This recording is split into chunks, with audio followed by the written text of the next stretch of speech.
to the Collective Minds podcast. Just click a couple buttons here, make sure we're good on the other end. So Oregon is burning to the ground, and yeah, I don't think it's an accident. I don't think it's nature. I really don't. Uh, I'm sure a lot of you have seen those interesting videos of Forest Service just driving down the road and lighting fires as they go out the vehicle. Saw one recently, and they just use those propane torches or the drip torches and just driving down the road, dripping it, starting a damn fire. And they admit to it. They call it prescribed burning.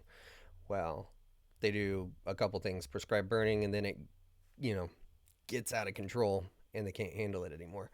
Also, lightning will hit, and it'll be a small, couple acre fire, and they'll just sit there and watch it till it gets out of control, and then becomes a full-on forest fire. So I'm gonna start off with a video here. I want you guys to see, and then we're gonna go into why they would be doing this, and then I'm gonna show you how crazy it is. Right now, nowhere in the U.S. is burning more than Oregon. And a couple of years ago, right, it was California where the trees were literally burning from the inside out. And I believe it has to do with land grab. So let's jump over here to this one and see if you can hear this video playing real quick. We're tracking have started within the last 2 weeks. It's no secret fire season has kept crews busy, Monty. Yes, and the Bureau of Land Management says there have been nearly 150 wildfires across Washington and Oregon, 127 still active in Oregon right now. Yeah, BLM estimating 80% of those fires are human caused.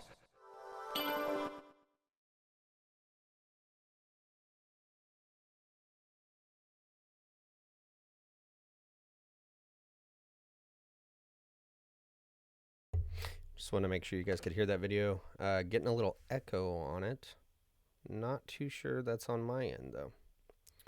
Let's double check real quick.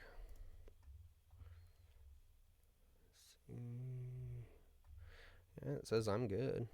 I'll have to see on the next one. So, yeah, it says 80% of these fires are man-caused, human-caused. Doesn't say which humans, though. It wants to blame you camping, and it wants to just citizens, and that's not true. So, yep, Portland, Oregon, the Bureau of Land Management, Public Lands in Oregon and Washington have seen over 100 wildfires so far this summer. Over 80% of these wildfires have been human-caused, according to the BLM. Although several fires currently burning in eastern Oregon were caused by lightning, there are some things people can do to prevent wildfires that threaten lives, property, wildlife, and the environment. So, there you go. Over 100 fires. All right, let's see. So I actually got a map pulled up there. There we go. Let's put it into perspective here for you. So that's Oregon right now. Yeah, just right through here. Let's see if this map's a little shitty, but that's Oregon. Absolutely insane. Burning down. So, want to jump to a different, it's connected, but it's a different subject here. Let's go over. So it's one rancher story. Oregon small farmers receiving cease and desist letters. Okay. This is a rancher, somewhat rugged looking, but more of a gentleman cowboy, stands along a fine white fence in a recent viral video, an expanse of green farmland rolling behind him. It says the state of Oregon has effectively shut down small farms and market gardens on a large scale, and they're actually sending out cease and desist letters to farms. They're using satellite technology to find their victims and send them these letters that say you can't operate. It says articles on the internet attest that small farms are under attack in Oregon, which has begun shutting down family farms throughout the state under the guise of water conservation and groundwater production. The 20-minute video produced by Yanasa TV claims bureaucrats are erroneously dubbing small family farms as concentrated animal feeding operations, or CAFOs, in order to shut them down to save the environment. It says, given the mass effort to shut down farms across Europe, news that similar efforts are taking place in Oregon is giving rise to concern in farming communities across the United States. The rancher in the video warns us that these kinds of things start in one state and often spread. Interesting. So they're forcing these people to shut down. Aren't we in some sort of shortage? Right? And with the eggs specifically because of bird flu, right? They're just slaughtering all the animals. Cows as well. They're blaming cows for a lot of this. If you want to go back and look at the other videos, they're blaming cows' pee and farts is exactly what they're doing. So they're shutting down the farms. Why would they do that? Why would they want to shut down the farms? If we are low on food and that's why your grocery, bills are so high, why would they do that? So this is from a farmer, someone actually doing it and other people backing them up, right? So of course we got to jump to the opposing party here, which is the Oregon Farm Bureau. Okay. Says a clarification regarding recent government actions in small family farms. So it says they would like to address recent concerns and information in circulation regarding the alleged shutdown of small family farms in Oregon. The agency actions in question related to confined animal feeding operations, CAFO, and groundwater usage. As a result, these examples and stories need some context. Our position is that all agriculture in Oregon is overregulated, and all farmers, regardless of size, deserve the ability to operate in a reasonable and fair manner with limited government interference. Which I think is just a funny way of them saying, you should just give it to us and we'll take care of it. There's too many farms. Too many farms that we don't control. All right. So suggest that the state of Oregon is targeting smaller backyard farms is a stretch. It says all farm operations in Oregon, including small livestock enterprises, may be subject to regulation by the Oregon Department of Agriculture. There's nothing new about that. We believe ODA's intent was to provide information and serve as a resource to those operators who previously hadn't had to worry about water quality or other livestock running off related issues. They're blaming the cows, pee and estrogen. And it's bullshit. However, after much confusion and after receiving feedback from many organizations and small livestock operators, ODA recently announced they would be reviewing their plan to enforce the policy that milking an animal in a barn or the washing of equipment used in milking an animal triggers a CFO permit coverage requirement. If ODA had moved forward, many small farm operators involved in livestock production may have been required to obtain a CFO permit. At this time, that will no longer be necessary. It is important to note that if livestock are present, even if a CAFO permit is not required, ODA's agricultural water quality program rules still apply. So, it's not that bad. We didn't make you have to get a permit to milk your own cow. So don't worry about that. Here we go. Groundwater regulation. There have also been allegations that small farms are being targeted by the Oregon Water Resource Department or by Oregon's water laws. It is true that in Oregon, all water technically belongs to the public, but individuals may apply to the OWRD for a permit to legally use water that's owned by the public. Certain types of uses are exempt from needing a permit. One of those uses, specifically the one highlighted by OPB, so their argument, is the exempt of a domestic well. An exempt domestic well allows for a landowner to drill a well and use up to 15,000 gallons of water per day for domestic purposes. It's their land. They own it. It's their water, right? But you can still do what you should do. You should be able to do because you own the land and pay taxes on it. If a landowner chooses to irrigate more than 1/2 acre or irrigate crops for commercial purposes, they must get a water right permit for either available surface water or groundwater. This is not new. So it looks like pretty much they're just charging the shit out of these people who want to live on their own, make their own, food, and survive with, without all the hormones and pesticides and everything else that's in our food today. That's extra expensive because they're shutting down the farms. So I want to jump to something if you guys haven't heard about it before. So it's called the Bundy standoff. Happened in Eastern Oregon.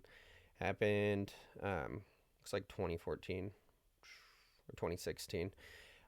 It was a Bundy family ranch. They were BLM, which is the Bureau of Land Management, was taking their land, and these guys went up to a Forest Service ranger, whatever, is unoccupied, and they took it over. They just camped there pretty much with guns, and they started calling them Oregon started calling them a militia. They ended up getting the National Guard in, and then they ended up shooting a guy. So the car that the people were in, they were driving to go speak to the sheriff of the county next to the county they were in. And there was a National Guard and Oregon State Police standoff where these people are driving on the highway. All of a sudden, there's police officers parked in front of them to stop them, and then there's snipers on the hill behind them. And the snipers start shooting at the people in the car. What did the people do? They start driving towards the roadblock, and they try to drive around. Well, their truck's getting filled with bullets. The main guy they were after hops out and pulls out his gun because they're already shooting at him. And then they kill him. All over ranch, all over property. That's Oregon for you. So let's see if it tells any of the truth.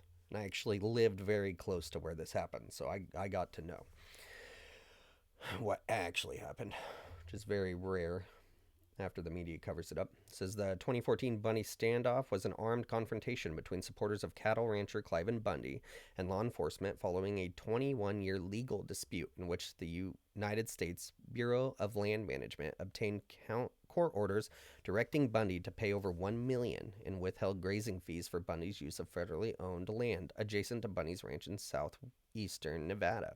But this happened in Oregon.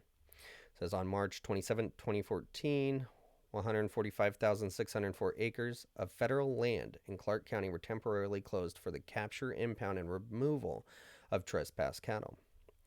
BLM officials and law enforcement rangers began a roundup of such livestock on April 5th, and Cliven Bundy's son Dave was arrested. On April 12, 2014, a group of protesters, some of them armed, approached the BLM cattle gather. Sheriff Doug Gillespie negotiated with Bundy, a newly confirmed BLM director, Neil Corns, who elected to release the cattle and de-escalate the situation. As of the end of 2015, Cliven Bundy continued to graze his cattle on federal land and still had not paid the grazing fees. So let's see. Tell us about, I think it was 2016.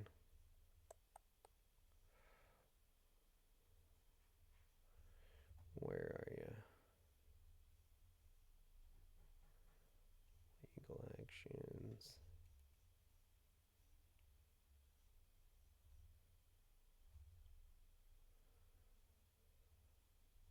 So it started there, and then it ended up in Oregon.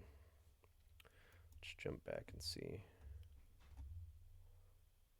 There we go. Just jump to the Oregon site.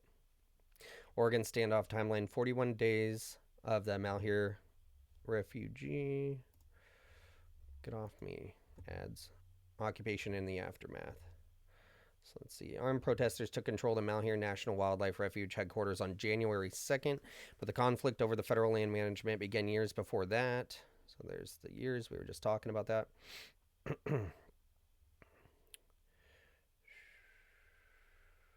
January 3rd, 2016. Son of Nevada rancher Cliven Bundy and the leader of the Wildlife Refuge occupiers says the group has no intention of violence unless the government acts against them. This is January 5th. Let's see. Just going through day by day by day by day by day. So they held this place up for 41 days. They had weapons, but they weren't there to fight anybody. It was an empty compound up there. Let's see. Yeah, let's play the video. See if it says it. But they end up killing one of the guys. Straight up forcing him. Murdered his ass.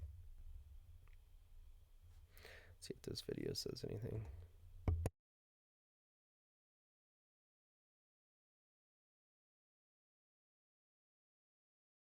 Looks like there's no audio.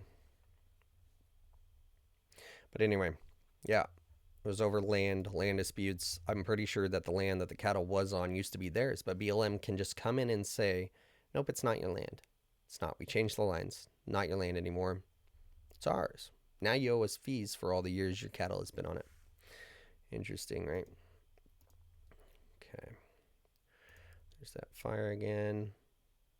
So I believe these wildfires are a land grab. Just like Maui, right? With Oprah and Dwayne Johnson. And same thing with California a couple years ago. So it says, let's see, this is the Bureau of Land Management, what we manage nationally. It says administers more surface land 245 million acres, or 1/10 of America's land base, and more subsurface mineral estate, 700 million acres, than any other government agency in the United States. The BLM's mission, which is principally defined by the Federal Land Policy and Management Act of 1976, directs the agency to carry out a dual mandate: that of managing public land for multiple uses while conserving national, historical, and cultural resources. In the language of FLPMA, the BLM is to administer public lands on the basis of multiple use and substantial yield of resources. Multiple uses under BLM management include renewable energy development. So, there you go. Solar, wind, other. Conventional energy development, oil and gas and coal. Livestock grazing, right? Animals, a lot of money in that. Hard rock mining, gold, silver, other. See, timber harvesting and outdoor recreation such as camping, hunting, rafting, and off-highway vehicle driving, which if you know anything about camping in Oregon, you pay for your campsite, right? Your tax dollars cover the people that work there, the people that take care of it, everything. Your tax dollars pay for that. Then you go there, you pay for your campsite, which is getting pretty spendy now. And then you got to pay for a car. And if you go to a lake, there's lakes around here where you'll show up to just go fishing at the lake for a day, right? Got to pay for your parking on the land that you already paid for. It's just money is what this is. So it looks like that they are just taking land for money. So they're natural wind resources, right? Which, Oregon is a blue state. So they're pushing for the electric vehicles. The grid's old as shit, so they really need it. Making money off of that so they can charge you for electricity, right? As well as the natural resources, and then gold and silver. I didn't know when they were allowed to start mining our natural resources, but it's pretty much an organization ran by the federal government and the state government, and it's all just a big it's a business is what they're using it for. So going back to the fires, right? Well, they're burning everything down to be able to get more land. Let's see what this is. To make more money. It says the Bureau of Land Management and the U.S. Forest Service have similar missions. Both agencies are required to manage public lands according to multiple use sustained yield mandates. However, BLM manages much less forest land and much more rangeland than the U.S. Forest Service. Unlike the U.S. Forest Service, the BLM manages essentially no land in the eastern U.S. This is because BLM managed lands are created from surplus public lands that the federal government had not designated as national forests or given to homesteaders. Their literal job is to take land that is not national forest, right? Because the federal government hasn't called them national forest,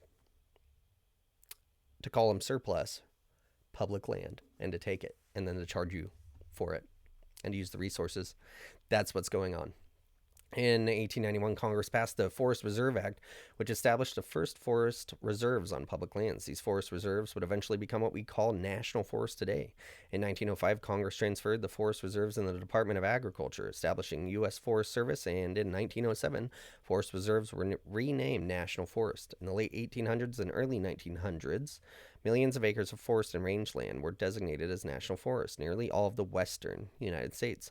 Unlike other types of public lands, national forest lands were generally unavailable for homesteading and conversion into private property.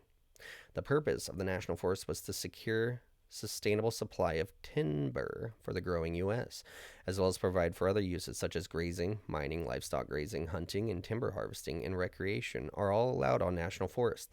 The United States Forest Service is mandated by law to allow this full range of uses on national forests while also sustaining natural resources for future generations, and that's where they split. The BLM has existed in different forms since 1934 when the Taylor Grazing Act was signed into law. The Taylor Grazing Act created grazing districts to improve the management of ranching on public lands and ended homesteading on western public lands. Initially, these grazing districts were managed by the U.S. Grazing Service. The Grazing Service had the responsibility of improving range conditions. Today, the BLM manages nearly 250 million acres of public land, mostly in the western U.S., mining, livestock grazing, hunting, recreation. Let's see. So another article explained that them cutting down trees, right, to make wood, right, for housing and everything was a huge, huge, huge business. And that's where, because Oregon's kind of pissed right now. What this is Oregon's natural resources haven't been set up to be really monetized for how much they want, right? Well, now the whole timber industry has kind of gone down. It's gone down. They're restricted to the lands that they have. They need money. They're greedy. So what they're doing, I believe, is burning the shit out of shutting down the farms. But if you own big amounts of land on forest that's private property, burning it to the ground, and then getting it dime on the dollar, or saying, oh no, it's too dangerous, you didn't do a good job regulating it, we're just going to have to move those lines and take your property. So they need to find new ways to make money, and I believe that that's what's going on here with this. So let's see. Jumping. Oh, yeah. Bill Gates gets into this a little bit. So it says, where does Bill Gates own farmland in the U.S.? Arizona, Arkansas, California, Colorado, Florida, Idaho, Illinois, Indiana, Iowa, Louisiana, Michigan, Mississippi, Nebraska, New Mexico, North Carolina, Ohio, Washington, Wisconsin, and Wyoming. State you don't see there. Oregon. Yet. Wait till this upcoming next year. So how will Bill Gates affect U.S. farming? May precipitate future advancements in agri-tech, right? And traditional farming practices, seed technologies, super crops, and overall farming efficiencies. They're trying to get rid of man being able to support himself so they can mass produce and take over the world. I mean, they literally want to control what you're eating, and what you are eating, what most people are eating at the grocery store, is poison. So they want to make sure that by law, you're not allowed to not eat poison. So it's not all about Bill Gates. I'm not going there, but mark my words, it's going to be happening. Oh, and Austin, you're full of shit. You know, Forest Service, BLM, they're not starting fires. Why would they do that? You know, so they could go fight them and work? No, they work, right? And Oregon pays a ton of money to private contractors for firefighting, wildland firefighting. So why would they do that, huh? Why would they burn that down if they don't need the job security and Oregon wants more money? Why would they do that? To get the land. Watch this video.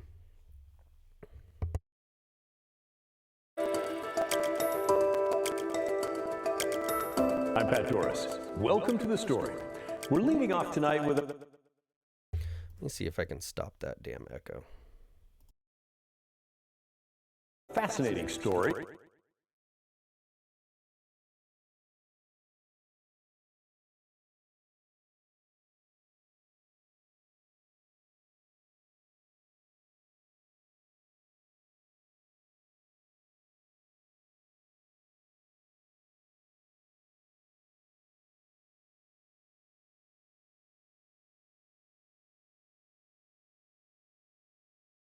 It's about what happens when things don't go exactly as planned.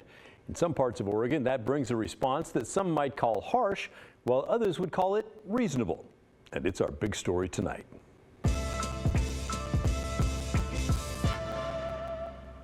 We're talking in general about the practice of prescribed burns. That's the lighting of forests on fire in a controlled way outside of the fire season. It's done to clear out the underbrush, which, if left alone, can create really massive wildfires. Well, last year in eastern Oregon, one of those controlled fires went sideways, and it burned 20 acres of private land. That did not sit right with a number of people, including the local sheriff, who arrested the Forest Service worker in charge of the operation. And that created quite the controversy. Environmental reporter Cale Williams reports.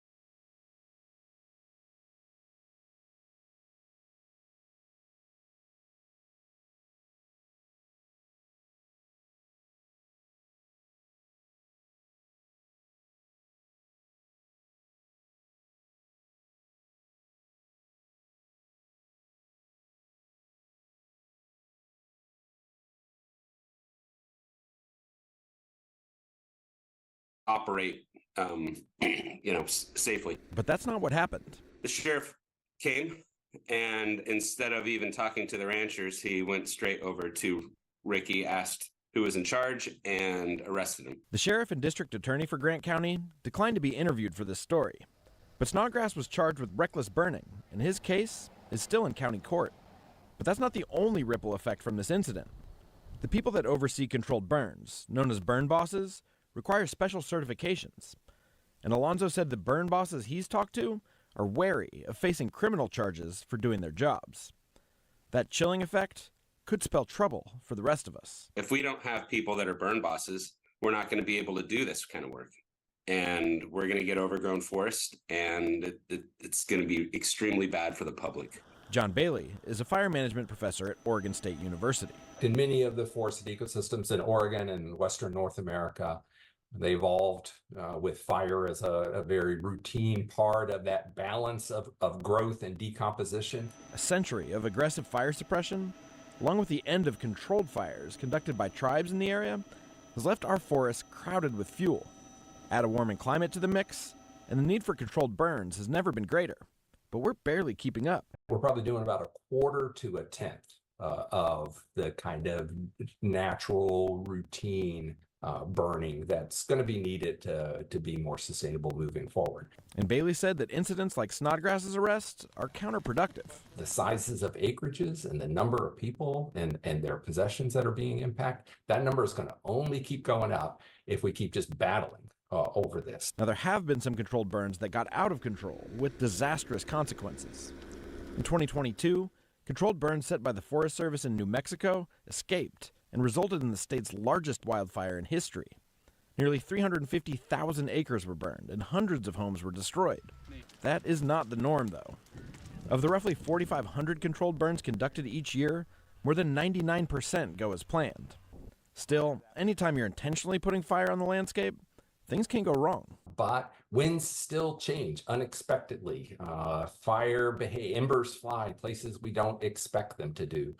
Things happen out on the site that we don't plan. Alonzo said Snodgrass's defense attorneys are working to get the case moved to federal court, where he hopes to have the charges dropped. This is a federal employee working within his job description and job duties, that it was arrested for honestly, for no reason. But from Bailey's perspective, the issue of wildfires and forest management has gotten so dire that we need everyone pulling in the same direction. It's a classic, complex problem that therefore requires a complex solution. And the only way to develop complex solutions is for everyone to be on board to the same mission that we're going to solve this.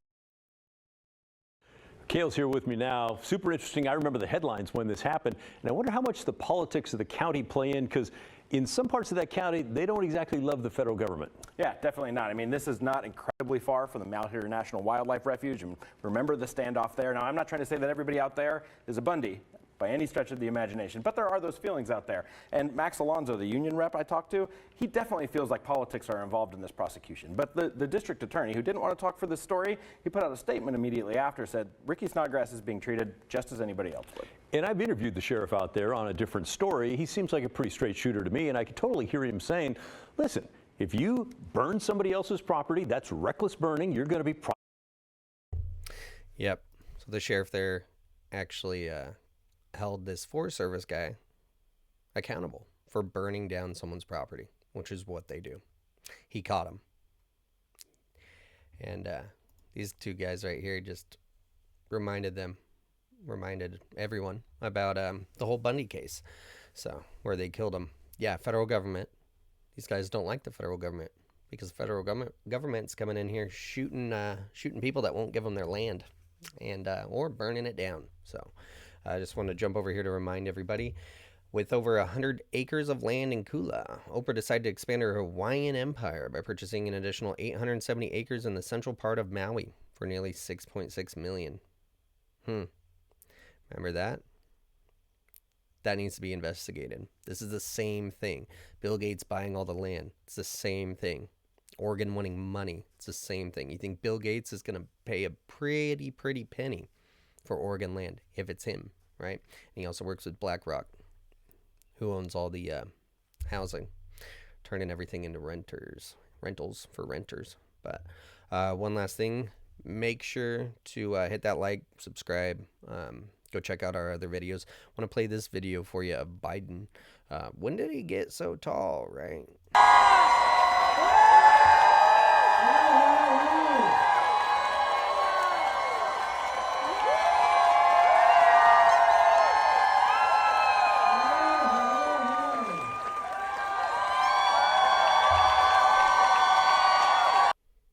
I know there's a lot of Bidens out there. I think that's the